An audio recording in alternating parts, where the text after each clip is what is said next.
Tapi Jakarta bisa menjadi katalisator bagi tumbuhnya, terutama ya, kalau seluruh Indonesia itu agak berat Pak. Tapi daerah wilayah pengirim utama.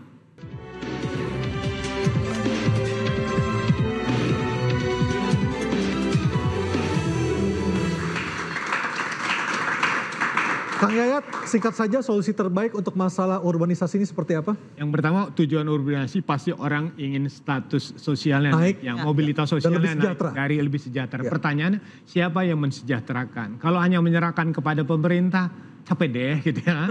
Maka peran korporasi, badan usaha, komunitas itu penting untuk dilibatkan. Kedua yang paling penting adalah apakah Jakarta pernah nggak peta tentang kebutuhan tenaga kerjanya? Kalau misalnya pemerintah untuk ASN bisa mengumumkan nih berapa yang diterima, berapa yang disetting, tapi tidak pernah ada data lengkap berapa sektor perumahan butuh tenaga kerja, sektor UMKM butuh berapa kerja. Nah ketika itu ada, itu kan menarik.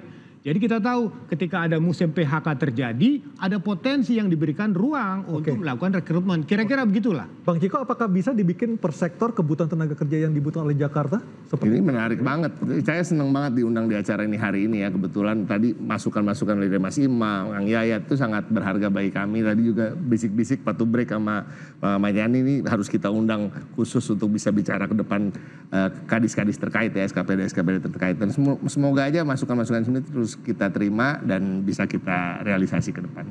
Terkait dengan pekerjaan. Baik, saya ke Pak Yani. Pak Yani tadi soal membagi rata kue itu supaya Jakarta bisa matiin masalahnya di baranya, bukan cuma rambatan apinya untuk daerah-daerah pengirim kaum urban. Ada rencana ke situ mungkin? Iya, tadi kan saya katakan bahwa peran pemerintah pusat ini penting ya. Bagaimana melakukan pembangunan ya secara merata di daerah-daerah lain.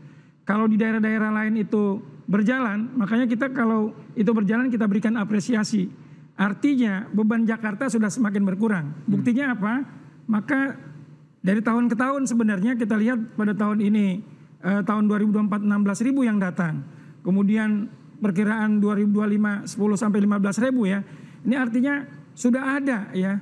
Mungkin sudah ada peran dari pemerintah pusat, cuma memang perlu terus ditingkatkan untuk membangun wilayah-wilayah lain. Terjadi pemerataan pembangunan, ya kemudian peningkatan perekonomian. Nah kalau ini terjadi ya, saya kira tadi Jakarta juga akan terus memberikan peran. Tadi Mas Imam juga sudah ungkapkan bagaimana ke depan Jakarta bisa memberikan perhatian ke wilayah-wilayah penyangga ya. Tapi bukan hanya provinsi, tapi pada tingkat desa ya. Sehingga bagaimana Jakarta bisa membangun masyarakatnya agar bisa lebih berdaya lagi ya untuk ke depan. Mas Imam, apa yang perlu dikawal dari rencana kebijakan Pemda ini?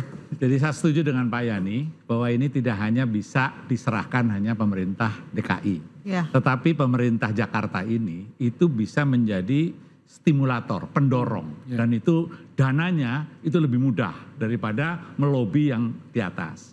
Nah Jakarta bukanlah kota egois. Jakarta bukanlah kota hanya memikirkan warga di sini.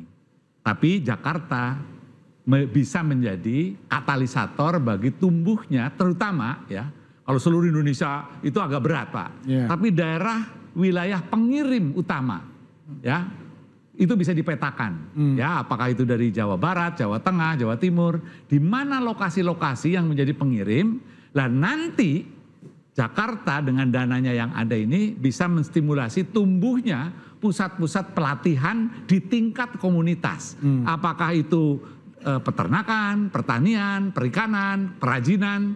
Nah nanti Jakarta, apalagi sekarang ini Mas, mumpung lagi ada staf ahlinya, ya Mas Pram akan dikenang menjadikan Jakarta adalah kota yang mampu menggalang solidaritas ya, dan rakyat di seluruh Indonesia, terutama yang menjadi pengirim, menjadi lokasi-lokasi yang penuh dengan pelatihan-pelatihan dan tidak tergantung pada industri.